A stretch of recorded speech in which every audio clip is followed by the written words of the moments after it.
इस कहानी की शुरुआत होती है मेसन और एमिलिया नाम के एक कपल से, जो अपने निजी जेट में सफर कर रहे थे। वे एक भव्य पार्टी में शामिल होने जा रहे थे। कुछ ही समय बाद वे पार्टी स्थल पर पहुंचे और माहौल का आनंद लेने लगे। पार्टी के दौरान उनकी मुलाकात परेज नाम के एक शख्स से हुई, जो वहां मौजूद सबसे अमीर व्यक्ति था और इस शानदार पार्टी का मेजबान भी था। बातचीत के दौरान मेसन ने परेज को बताया कि उसे कारों का बहुत शौक है और उसके पास एक खास कार कलेक्शन भी है।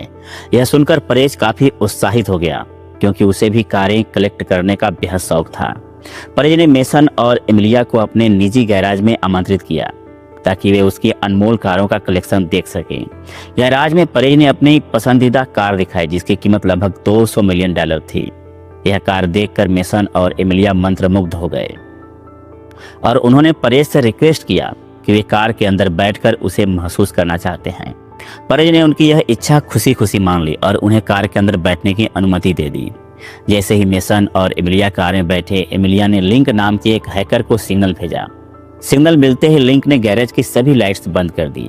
अंधेरे का फायदा उठाते हुए मेसन की टीम ने परेज पर हमला किया और उसे जमीन पर गिरा दिया। इस हंगामे के बीच मेसन ने कार स्टार्ट की और उसे लेकर भाग निकला। यहाँ खुलासा होता है कि मेसन और एमिलिया असल में प्रोफेशनल चोर हैं और उनका इस पार्टी में आने का मकसद सिर्फ इस अनमोल कार को चुराना था। कुछ देर बाद उन्होंने कार को एक बड़े ट्रक में लोड किया और देश छोड़ने की तैयारी शुरू कर दी, लेकिन भागने से पहले ही FBI की एक टीम ने उनका पीछा करना शुरू कर दिया। मेसन हैरान था कि FBI को उनके प्लान के बारे में कैसे पता चला। तभी एमिलिया ने अचानक मेसन पर बंदूक तान दी। यह देखकर मेसन की सारी कन्फ्यूजन दूर हो गई। यहाँ कहानी में सबसे बड़ा ट्विस्ट आता है। एमिलिया असल में कोई चोर नहीं, बल्कि एक FBI एजेंट थी। उसने मेसन से प्यार का नाटक सिर्फ उसे पकड़ने के लिए किया था। एमिलिया की सच्चाई जानकर मेसन का दिल टूट गया, क्योंकि वह उससे सच्चा प्यार करता था। लेकिन अपने मिशन को बचाने के लिए उसने अपनी टीम को प्लान B पर अमल करने का आदेश दिया। टीम ने सभी गाड़ियों को नदी में उतार दिया, जिससे वे कार को चुराने में तो नाकाम रहे, लेकिन FBI के हाथों पकड़े जाने से बच निकले। 3 महीने बाद की कहानी शुरू होती है, जहां मेसन ने अपनी चोरी वाली जिंदगी को अलविदा कह दिया है। अब वह शहर से दूर एक सादा और शांत जीवन जी रहा है। एक दिन उसका छोटा भाई सान उससे मिलने आता है। सान मेसन को बताता है कि वह एक बड़े बैंक में चोरी की योजना बना रहा है और चाहता है कि मेसन भी इस मिशन में उसका साथ दे। मेसन ने सान के प्रस्ताव को साफ मना कर दिया। उसने कहा, मैं अब रिटायर हो चुका हूं और किसी नए झंझट में नहीं पड़ना चाहता। सान ने उससे मनाने की बहुत कोशिश की, लेकिन मेसन अडिग रहा। जाने से पहले सान ने मेसन को एक फोन दिया और कहा, अगर तुम्हारा मन बदल जाए तो कॉल कर लेना। 3 दिन बीत गए, लेकिन मेसन ने अपना फैसला नहीं बदला। चोरी के दिन अचानक लिंक का मेसन के पास फोन आया। उसने पूछा, तुम आज की चोरी के लिए इतने लेट क्यों हो रहे हो? यह सुनकर मेसन चौंक गया, क्योंकि उसने तो सान को इस मिशन के लिए मना कर दिया था। अब मेसन को एहसास हुआ कि सान ने अपनी टीम को यह झूठ बताया था कि मेसन इस प्लान में शामिल होने के लिए तैयार है। पहले तो मेसन को बहुत गुस्सा आया, लेकिन सान की योजना विफल होने से बचाने और टीम को मुसीबत से निकालने के लिए उसे मजबूरन इस प्लान का हिस्सा बनना पड़ा। दूसरी ओर सान को बैंक के पास स्थित एक कॉफी शॉप में देखा जाता है। वह वहाँ इसलिए बैठा था क्योंकि बैंक का मैनेजर रोज सुबह अपनी कॉफी पीने वहीं आता था। जैसे ही मैनेजर कॉफी शॉप में आया, सान ने उसके पास जाकर बंदूक दिखाई और उसे बंधक बना लिया। इसके बाद वह मैनेजर को लेकर बैंक के अंदर जाने लगा। उसी वक्त मेसन वहां आ गया और सान को रोकते हुए बोला, तुम्हारा यह प्लान गलत है। अगर तुमने इसे जारी रखा तो हम सभी मारे जाएंगे। इस पर सान ने जवाब दिया, अब यह सब रोकने का कोई मतलब नहीं है, क्योंकि हमारी टीम पहले ही बैंक के अंदर पहुंच चुकी है। मजबूर होकर मेसन सान और मैनेजर के साथ बैंक के अंदर गया। वहां उसने देखा कि उसकी टीम में सभी सदस्य आम ग्राहकों की तरह भेष बदलकर भीड़ में घुल मिल गए हैं। इस बीच सान मैनेजर को लेकर बैंक के उस कोने में गया जहां वाल्ट का दरवाजा था। उसने मैनेजर को दरवाजा खोलने का आदेश दिया, लेकिन मैनेजर ने दरवाजा खोलने की बजाय अचानक बैंक का सिक्योरिटी अलार्म बजा दिया। अलार्म बजते ही बैंक में अफरा तफरी मच गई। बैंक के सिक्योरिटी गार्ड्स ने तुरंत चोरों पर गोलियां चलानी शुरू कर दी। हालांकि मेसन की टीम ने जल्द ही गार्ड्स को काबू में कर लिया और उन्हें खत्म कर दिया। इसके बाद उन्होंने बैंक में मौजूद सभी कस्टमर को बंधक बना लिया। मेसन ने सान से पूछा, आखिर तुम्हारा असली टारगेट क्या है? सान ने बताया कि वह एक खास लॉकर की तलाश में है, जो इसाबेल फैरो नाम की एक महिला का है। सान ने कहा, उस लॉकर में एक हार्ड ड्राइव है जिसमें कई $मिलियन की क्रिप्टो करेंसी मौजूद है। मेसन ने यह सुनने के बाद मैनेजर को वार्ड तक ले जाकर उस लॉकर को खोलने के लिए कहा, लेकिन यहाँ कहानी में बड़ा ट्विस्ट आया। लॉकर की सुरक्षा बेहद कड़ी थी। इसे खोलने के लिए 2 चाबियों की जरूरत थी। एक चाबी मैनेजर के पास थी, जबकि दूसरी चाबी इस लाकर की मालिक इसाबेल फैरो के पास थी। लाकर तभी खुल सकता था जब दोनों चाबियां एक साथ डाली जाती। मेसन को एहसास हुआ कि सान को इस दूसरी चाबी के बारे में कुछ भी नहीं पता था और उसने बिना पूरी जानकारी के अपनी गैंग को इस खतरनाक मिशन पर भेज दिया था। यह सुनकर मेसन का गुस्सा 7वें आसमान पहुंच गया। मेसन ने फौरन लिंक को कॉल किया और कहा, तुम्हें इस लाकर को हैक करना होगा, इसकी सिक्योरिटी बाईपास करो और इसे खोलो। लिंक ने अपनी तकनीकी महारत का इस्तेमाल किया और कुछ ही मिनटों में लाकर की सुरक्षा का बाईपास कर दिया। लेकिन जब मेसन और सान ने उत्सुकता से लाकर देखा तो उन्हें अंदर से कुछ भी नहीं मिला। हार्ड ड्राइव जिसके लिए उन्होंने इतनी बड़ी रिस्क ली थी वो वहां थी ही नहीं। खाली लॉकर देखकर मैनेजर हंसने लगा और मेसन से कहा, यह तो सिर्फ एक डुप्लीकेट बॉक्स है, असली बॉक्स कहाँ है इसके बारे में मुझे भी कोई जानकारी नहीं है। यह सुनकर मेसन का गुस्सा फूट पड़ा। उसने सान को उसकी खराब प्लानिंग के लिए कड़ी फटकार लगाई।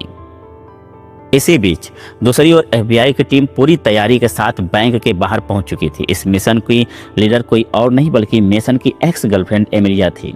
एमिलिया ने तुरंत अपनी टीम से संपर्क किया और स्थिति का जायजा लिया। उधर लिंक ने FBI की निगरानी को हैक करने के लिए कोशिश की और एमिलिया को उलझाने के लिए उससे बात शुरू की। लेकिन एमिलिया को इन चालों का पहले से ही अंदाजा था। उसने सीधे सीधे लिंक से कहा, मुझे मेसन से बात कराओ। लिंक ने मेसन को तुरंत इस बात की जानकारी दी कि FBI उससे बात करना चाहती है। मेसन ने सान को मैनेजर पर नजर रखने का आदेश दिया और लिंक के कमरे में पहुंचा। फोन उठाते ही उसने एमिलिया की आवाज़ सुनी। उस आवाज़ ने उसे उसकी पुरानी यादों में खींच लिया। एक पल के लिए उसे वह समय याद आया जब वे एक दूसरे के करीब थे, लेकिन मेसन ने खुद को तुरंत संभाला और याद दिलाया कि अब एमिलिया उसकी दुश्मन है। वह यहाँ उसकी टीम को पकड़ने और इस मिशन को रोकने आई है। मेसन ने एमिलिया से बातचीत शुरू करते हुए कहा, तुम अपनी टीम को बैंक से 50 फीट दूर कर लो, वरना मैं एक एक करके इन हॉस्टेज को मारना शुरू कर दूंगा। और हाँ, हम सबके लिए पिज्ज़ा और बियर का इंतजाम करो, लेकिन शर्त यह है कि वो पिज्ज़ा डिलीवर करने के लिए तुम खुद बैंक के अंदर आओ। एमिलिया ने मेसन की इस मांग को मान लिया, लेकिन बदले में उसने 2 हॉस्टेज की रिहाई की मांग की।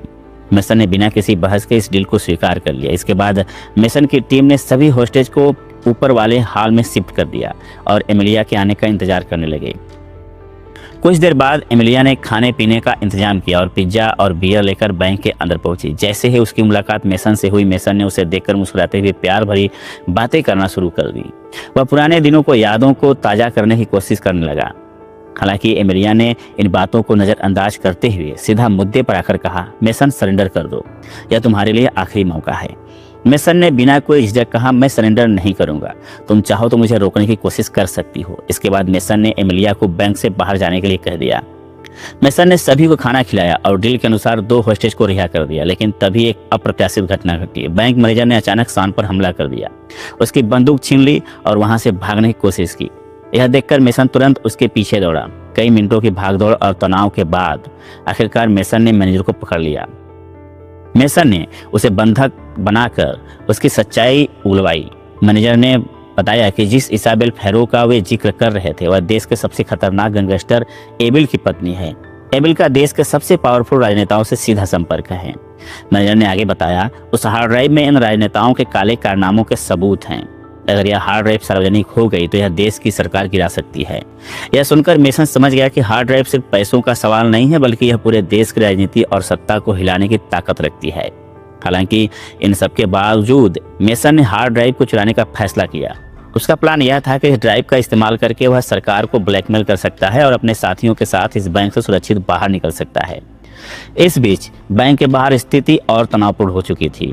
एक ब्लैक एसयूवी आकर कार रुकी और उसमें से एक गंभीर दिखने वाला अधिकारी निकला। उसने एमिलिया से कहा, अगर अगले 1 घंटे में तुम्हारी टीम ने उन चोरों को काबू नहीं किया तो US आर्मी बैंक पर हमला कर देगी।